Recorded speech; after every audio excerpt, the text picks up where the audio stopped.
আজি ঝড়ো ঝড়ো মুখর বাদল দিনে জানি নে জানি নে। হ্যাঁ, আজকে আষাঢ় মাসের 31 তারিখ।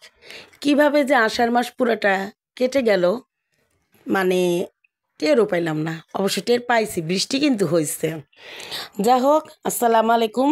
আমি ঢাকায় আপা, ঢাকায় ব্লগের পক্ষ থেকে আজকে আবার আয় পড়ছি সুন্দর একটা বাংলা কাচ্চি বিরিয়ানি রেসিপি লিয়া। বাংলা কাচ্চি বিরিয়ানি কে লেগা কইলাম, এটা আমি ভাতের চাল দিয়ে রাঁধছি।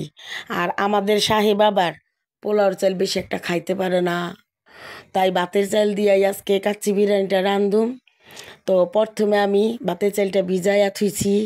তারপরে যে মুরগির মাংসটারে করছি কি, আগে একটু বাছছিলাম, মানে তেলের উপর আগে ভাইজা লিছি। তারপর আর কি মশলা আলাদা কষাইছে। তো বড় একটা পাতিল বহা দিছি, পাতিলটা কিন্তু অনেক বড়। তেল দিয়ে দিছি পরিমাণ মতো।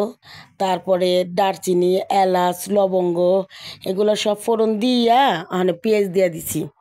দিয়া সুন্দর করে লাইরা লিতাছি। পেঁয়াজটা একটু হালকা হালকা বাদামি রং আইলেই আমি মনে করেন যে এই আদা বাটা দিমু আর চাইলটা দিয়ে দিমু। এই যে আমি ঘি দিয়া দিলাম 4 চামচ।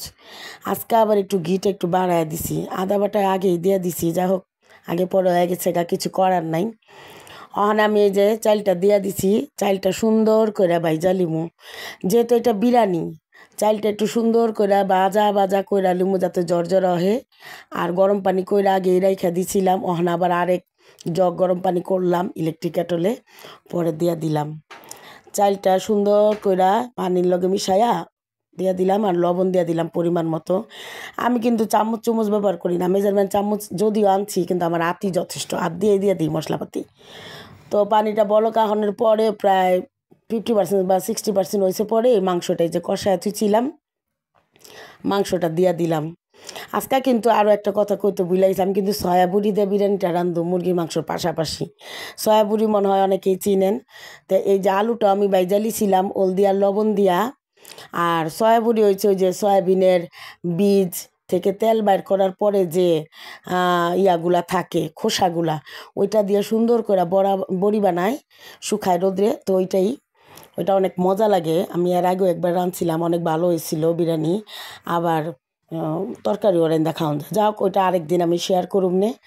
তো এই যে আমার খিচুড়িটা, সরি খিচুড়ি না, ভুল হয়ে গেছে গা, এটা হইলো কাচ্চি। তো হালকা একটু ওই যে মাংসের মধ্যে যে আমি একটু মশলা দিছি না, ওইটার কারণে চাইলের মধ্যে আর কি রঙটা আয়া পড়ছে। আর তাছাড়া ভাতের চালের কাচ্চি তো সাদা হইলে ভালো লাগতো না, বা ওরকম সাদাটাও আইতো না, যার কারণে মাংসের রঙটা এখন একটু ভালো হয়েছে দেখতে, খাইতে অনেক মজা হয়েছে। আর এই যে আষাঢ় মাস উপভোগ করতেছি। বৃষ্টি তো আলহামদুলিল্লাহ হইতেই আছে। যা হোক, বৃষ্টি হইলে আমার অনেক ভাল লাগে, কাম কাজ করতে সুবিধা লাগে, গরম কম লাগে। আর ঘরে বইয়া বৃষ্টি উপভোগ করুম আর খামু কাচ্চি। তো আপনারা সবাই ভালো থাকেন, সুস্থ থাকেন, সুন্দর থাকেন। লাইক কমেন্ট শেয়ার করতে ভুলবেন না। আর ঢাকায়া ব্লগটা কিন্তু সাবস্ক্রাইব করে দিয়েন। ঠিক আছে, আল্লাহ হাফেজ সবাই রে। আসসালামু আলাইকুম।